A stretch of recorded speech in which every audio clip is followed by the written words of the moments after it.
kaning batasan sa siging tigom o kwarta, siging tigom o kwarta, kana bang ang imog yung una-una pag tigom o kwarta, makaayo na sa lawas o dili? Makaayo, oy.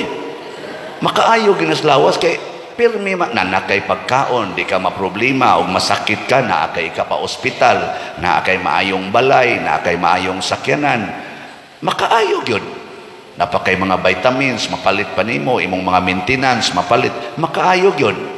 Pero sa imong pagsigig tigom o kwarta, paningkamot og tigom o kwarta, na kontra na nimo imong igsuon, na kontra na nimo ang imong mga in-laws, na kontra na nimo imong silingan, tungod anang siging paninglanay anang utang nga imong giinteresan aron na gyud mo daghan imong kwarta, makaayo pa nas kalag dili. Patay imong kalag, patay gyud.